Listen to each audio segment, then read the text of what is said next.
Hey, Crispy Crew, welcome back to Crispy Cocktails, where we bring you the best drinks, the best conversations, and get crispy with leaders, coaches, mentors, entrepreneurs, and all-around badasses making waves.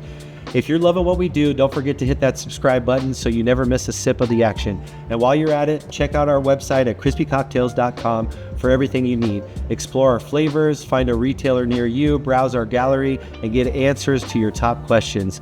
Before we jump in, don't forget to follow, share, and tag us while you sip. Now, let's meet today's guests. Cheers and get crispy. I'm sitting here at Back 9, this indoor golf simulator spot. It's super cool, super exciting. They're franchising, they're growing.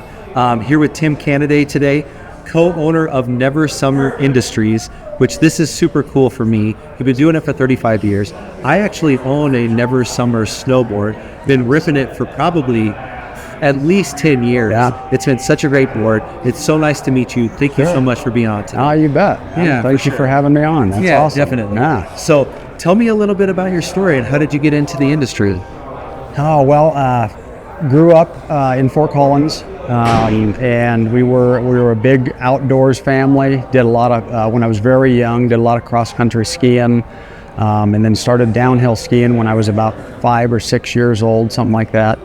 And did that till I was probably 17, 18 years old. I mean, that's what we lived for in the wintertime, is to get up to Winter Park, Mary Jane, and ski, and then we actually got introduced to snowboarding by actually my brother and then one of his buddies that were going to school at CSU at the time, and went up to Berthoud Pass and started checking it out. Wasn't allowed on the slopes at that time, and so it was all backcountry, doing the switchbacks and taking turns driving each other back up to the top, and just kind of fell in love with it then, and built my first snowboard in my woodshop class in high school at Rocky Mountain High School in Fort Collins. When was that? That would have been probably 82, 81, 82. Yeah, somewhere around there. 40 years ago. Yeah. So they were built a lot different back then, for sure. No composites. I mean, it was wood and wood glue, and finding a way to bend them. As a matter of fact, it's funny, the first board that my brother and his friend Scott, who pretty much started a company called Swift Snowboards back in the day, and then that kind of progressed into Never Summer years later. But they would the way that they got to put the bend in the board in the first few boards is they actually drove a car up onto the wood that was on a cinder block and parked it there overnight, and let it set up, and next day had to trim it all out with their jigsaws, and then we take them up to Berthoud Pass and test them out. How was the first ever snowboard that you made back in 1980? I mean, like I said, there was no flex to it. It was just a plank of wood with a little bit of rise on the nose. Riding down on a piece of sheet. And it was all powder back then, so I mean it was at least soft to learn. I kind of felt sorry years later watching people learn on hard pack, because you know how hard you can hit the snow, how quickly you can catch an edge and hit the snow. But now when we learned, it was all backcountry, soft snow typically. Berthoud Pass, Loveland Pass. What made you decide that you wanted to turn it into a business?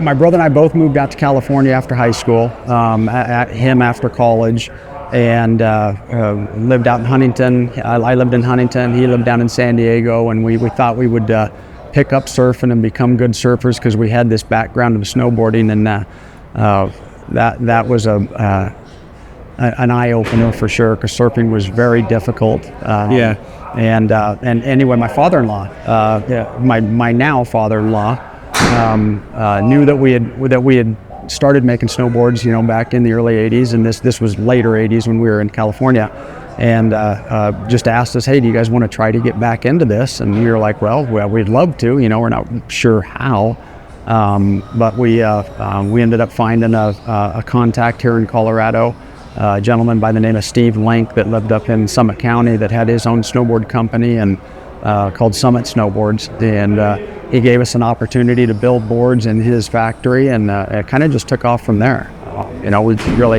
We the timing was good. You know, it was early 90s, and snowboarding, you know, by the time it was mid 90s, it was just booming. Yeah. So I'm sure you saw a huge growth in the industry. Definitely. Yeah. So how did you start the company, and did you just start with like one product, one snowboard, or did you branch out? No, it was, I mean, you know, pretty much one type of snowboard. There were three different models. You know, we had a more of a twin tip freestyle board, and then more of a directional all mountain board.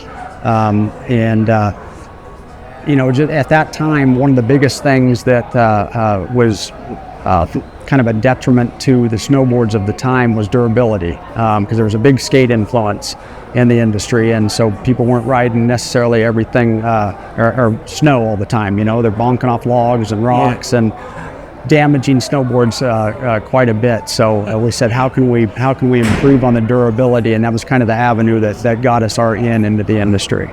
Yeah, that's very cool. Yeah. And that was in the early 90s. That was, yeah. So you start building your company. So did you take that company and turn it into Never Summer, or did you start your own company off on that? Never Summer was, so Swift Snowboards was really my brother and his. I had a little bit to do with kind of helping them out, but it was really my brother Tracy and his friend Scott when they were going to CSU at the time. They had Swift Snowboards from I believe it was 1982 through 86, right in that time frame there. And then when we both moved out to California, that was late 80s, and then we didn't start Never Summer until we moved back here in 1991. Okay. So we had a little bit of experience, you know, early on, but 1991 is when we really jumped back into it. That's great. And now you're a big company with a lot of employees. You know, tell me some of the ride that you went through the 90s and the 2000s to get to where you are today, because, you know, 1990, that's what, 35 years ago now. Sure, yeah. And so you've been doing it forever. You've been a long-time business owner. Sure, yeah. Tell me a little bit about the ride. Well, I mean, early on, like I said, we'd started up in Summit County. We were up there for about a year and a half, 2 years. Moved down to Denver, trying to get closer to suppliers. You know, we really, in the beginning, we thought, hey, because it's great being up in the mountains. You know, we would love to have this business up in the mountains, but you couldn't get supplies. Exactly. I mean, you could, but it'd be costly, and it wouldn't be the optimal situation. So we said, hey, let's see what we can do about moving it down to Denver area. So we moved it down here in '93, you know, started in a 5,000 square foot factory at the time. Had probably, I don't know, there was probably 5 or 6 of us at the time.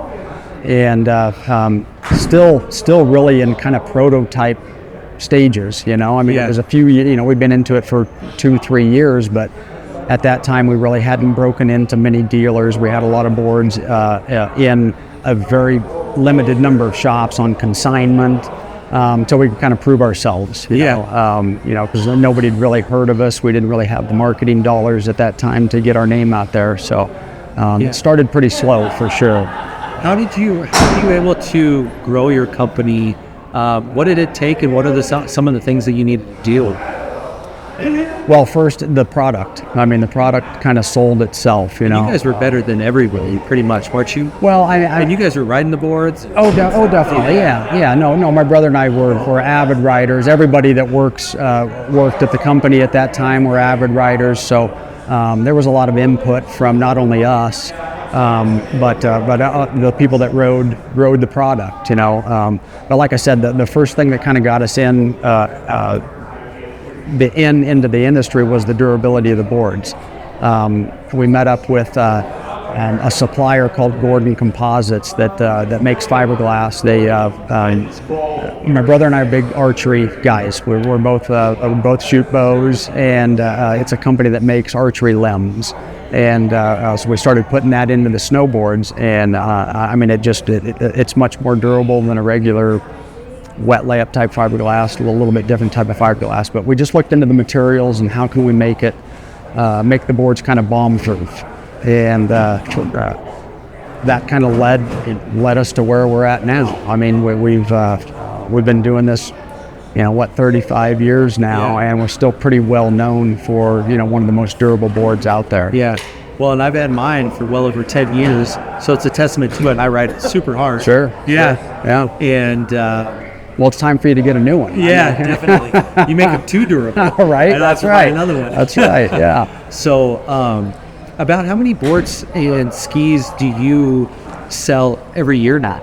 I mean, it varies. The last few years, the whole ski industry has been in a little bit of a low spot.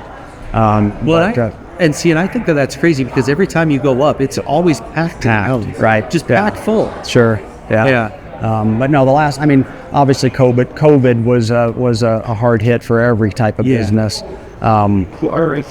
People could get outside during COVID, so that was one thing they could do, although they were limiting, how many people could get on the hill at that time. But at one time we were doing skis and snowboards. We did wakeboards and longboard skateboards. We got up to about 50,000 units a year. Wow. That's including all of that stuff. Since then we are no longer doing the wakeboards and the wake surfs and the skateboards. But we do skis for about 9 different brands. And then we do our own brand, Never Summer. So we'll produce right around 30,000 units a year right now. That's cool. Yeah, it's very cool. You've been doing it for so long too. Where do you see the brand going in the future? Well, hopefully we just kind of keep our slow and steady, a little bit of growth every year, and climb kind of back out of the lull that's been since COVID. And we see that, we could use some more snow right now for sure. Yeah, here we are, December 5th, and we've had a dusting down here in Denver, so it'd be nice to get some more snow up in the hills. But typically, California, I think, is getting some decent snow. The northwest, and then back east is getting good snow. So, what do you think that you would like to do, kind of with your business, with your legacy moving forward? Is it something that you like to sell to a bigger company? Is it something you want to pass down to your kids? My daughter actually is working with us right now. We've in the last about year and a half, as I'd mentioned to you, we've started an apparel brand, golf brand called Shaper Golf, and that Shaper comes from Never Summer's Shaper series of boards. So it's great to see my daughter getting involved in it. She's in the design side of things, and so I'd love to kind of push her along a little bit and see if she could kind of take the reins one of these days. But I think that it's super cool that you kind of started with the snow. You branched out into the wakeboards, the longboards, the wake surfboards, and kind of reeled those in a little bit. And now you're branching out into kind of the golf. Sure. Yeah. Era. Where do you see that going? And is it something that you're worried about because you've in some different industries? That's what? Well, we're very new to it. We're just getting it off the ground, and it's actually the kind of the behind the scenes to getting into Shaper Golf is really about my son, who battled cancer from when he was 9 years old, and unfortunately lost his battle a few years ago at age 22. And golf was a huge part of his life. It was something that he could do while he was going through treatment, and the people that we met, the events that we went to, the charities that we were involved in through that whole journey. A lot of it was not centered around golf by any means, but a lot of the events were golf oriented, and the fundraising, and my wife and I and my daughter were really thinking of a way, hey, how can we give back to the people that kind of helped us through our journey? And Shaper Golf was something, getting into golf was something that we thought, hey, Zach loved to do this. Let's do something kind of in his name and give back to the organizations that really helped us through that journey. So yeah, that's really cool. That's something that we're trying to do. Yeah. I think that businesses that have great stories like yours really can make a difference and serve a purpose. So I know that it was super hard for you and your family. Sure. Lose a son and go through that. Hopefully he can live on through what you do through the organization. Sure. But it's a testament to how good of a businessman that you are to start back in the day, small, little warehouse, building boards, right when they came out, just using, wood, right, and then, keep iterating, keep, changing things, building them better. And before you know it, you've been doing it for 35, 40 years, and you've built a big business, a successful business that, you can branch out and do other things and stuff like that. So Sure. kudos to you and everything that you've built. Thank you so much for building the board that I rock. You bet. Yeah. Every snow season. If there's one thing that you could actually go back and tell your former self, or one thing that you'd like to tell the viewers about, like starting a lapel brand or a snowboard company or, a new business, what do you wish you would have known back then that you know now?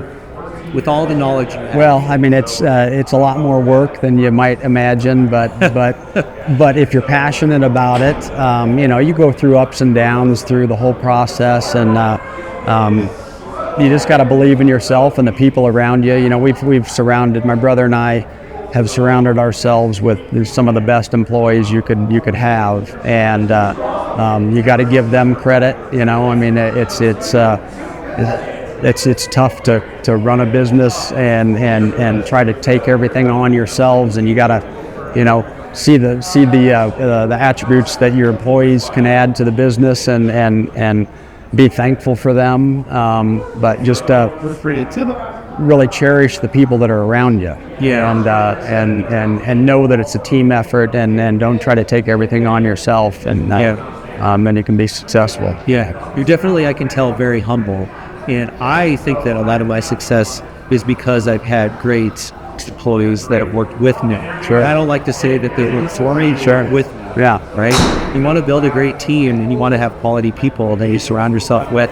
And that's one of the ways that you can definitely be more successful. Sure. I know that you treat people very well, and you've done it for such a long time. Yeah. It's a testament to you to do business. So thank you so much for being on today, you talking bet. to me for a little bit. Yeah. It's an honor to meet you. Sure. Well, it's a pleasure to be here. Yeah. Last question I have. I know you tried some of our Crispies. Oh. What was your favorite flavor? This one right here. Yeah, this one, the blueberry lemonade. Yeah, the blueberry lemonade, the blue squeeze. Yeah. No, that's awesome. Cool. Well, thank you so much for your time. I appreciate it very much. Yeah. Yeah, let's get out and ride together. Let's do it. For yeah, sure. definitely. All right, sounds good. Cool. Yeah. Rock on.